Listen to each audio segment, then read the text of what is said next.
Right now, I just want to show you, you can see behind me, the stretch of Highway 6 is closed off to any traffic, even to school buses. And on this sunny Saturday, amid all this destruction in Tupelo, people put aside their differences and pooled their talents to help their neighbors in need. Let's put it in perspective. In 1964, when Hunt went to work for Reed Manufacturing, average income was about $6,000 a year. Rent, about $150 a month, and gas was just 30 cents a gallon. From bottom to top, and every room in between. This place has something to satisfy just about everybody's taste. That standoff is over. It lasted several hours. I wanted to show you right over here behind me. You can see a very active crime scene. It all happened right here with this house. This railroad track literally cuts the town of Myrtle in half. The current volunteer fire station is on this side. Tate George lives on this one. Trains come through here every day, all day. Some of them so long they block every crossing. Yep, dozens of reps from furniture companies across the country fly into Tupelo. They fly here twice a year for the Tupelo Furniture Mart. And you can bet when they come through the airport, they drop some serious dough.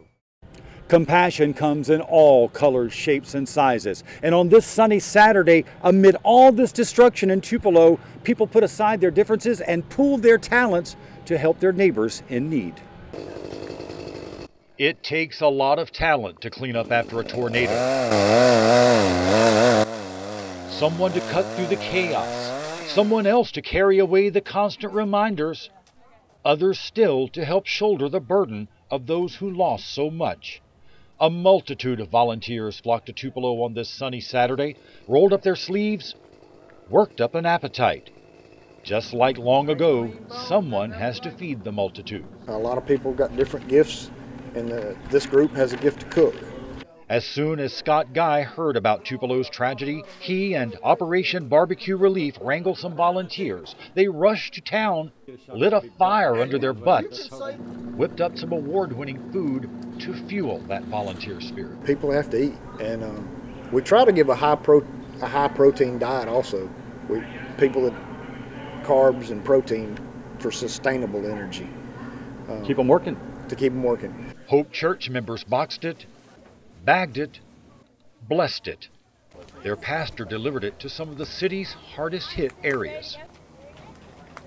It's real humbling, just to be honest with you, to see all the devastation, but to see also the hope that you offer just by a warm meal and good food. Those volunteers didn't ask for it, never expected it, but boy, were they glad to get it. It was great. It was awesome. People working together to rebuild Tupelo, one talent at a time. In addition to serving meals here in Tupelo and in Louisville this week, Operation Barbecue Rescue has also fed thousands of hungry volunteers in Mayflower, Arkansas, where a tornado touched down.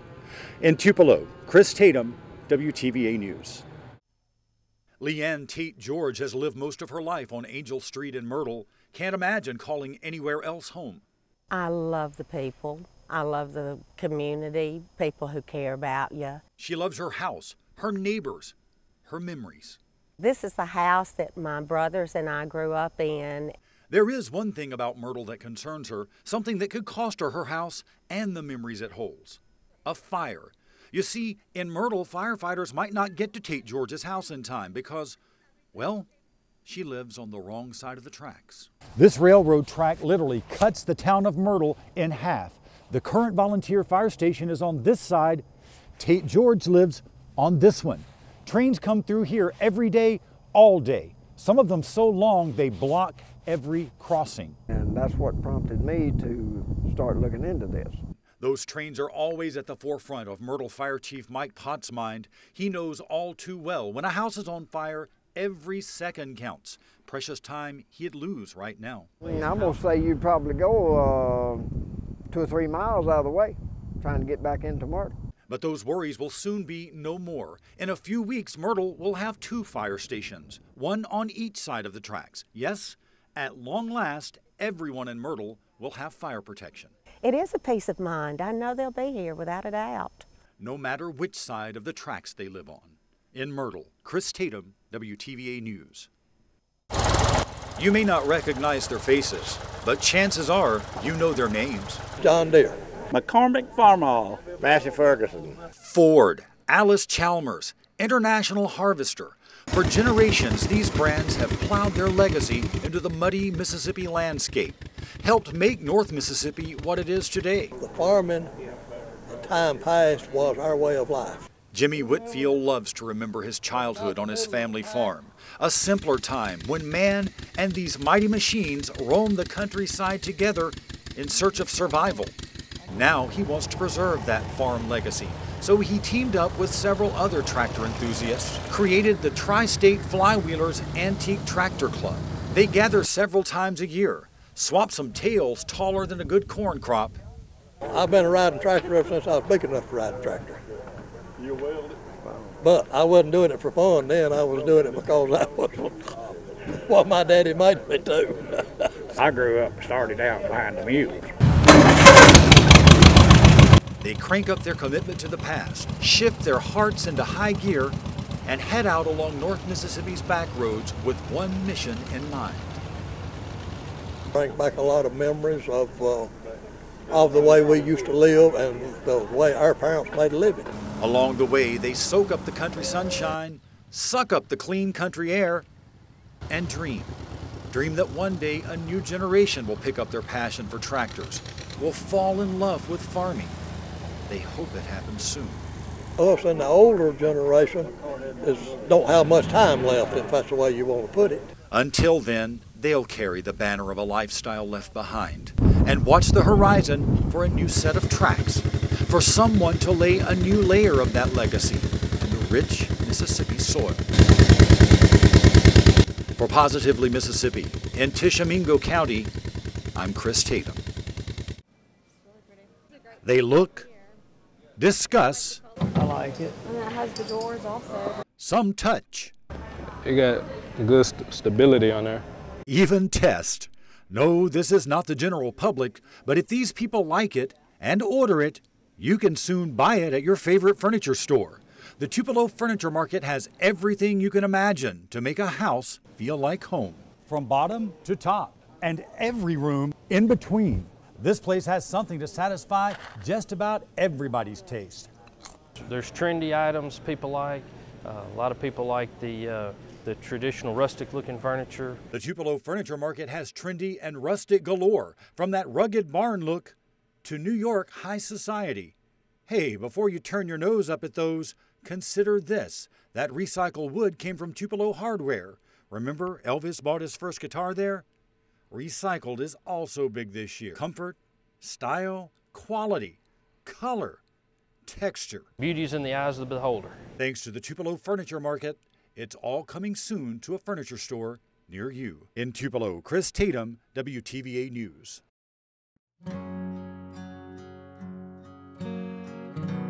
In 1993, I remember leaving my house, and my goal was very simple.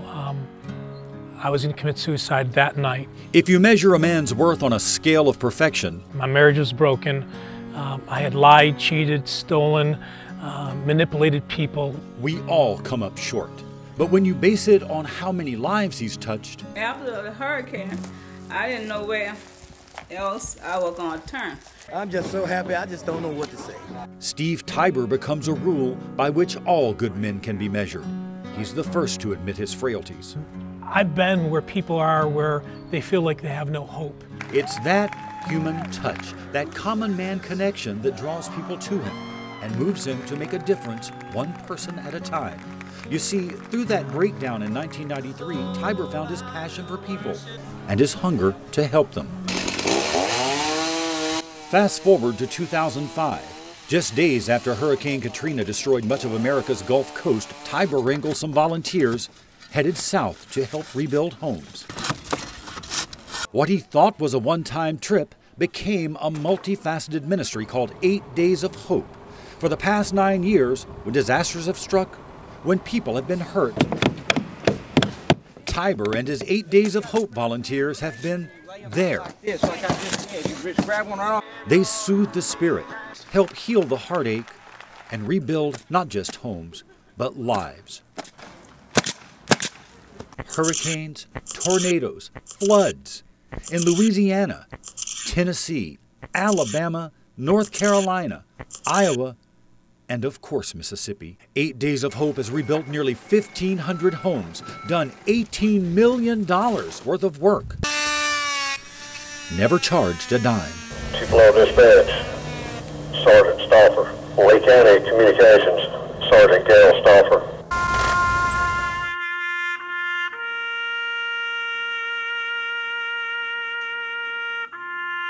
Just weeks ago, a Tupelo tragedy gripped Tiber's heart. 2 days before Christmas, when Police Sergeant Gail Stauffer was ambushed on South Gloucester Street, Tiber knew he had to help. But how? I had to pray that through, like, Lord, what would you want me to do for Beth and Dixie and Skip? God answered that prayer with 3 words: build for Beth. I don't want to leave this spot. Gail will always be here. Always be here. Tiber soon learned Sergeant Stauffer had a long list of home improvement projects he never got to complete. Floors need to be redone, walls need to be painted. We had a leaky roof. In a few days, volunteers will give Stauffer's children an even firmer foundation upon which to build their futures. 2 more lives forever changed by a man who not so long ago thought he had nothing left to live for. For the Jefferson Awards, I'm Chris Tatum.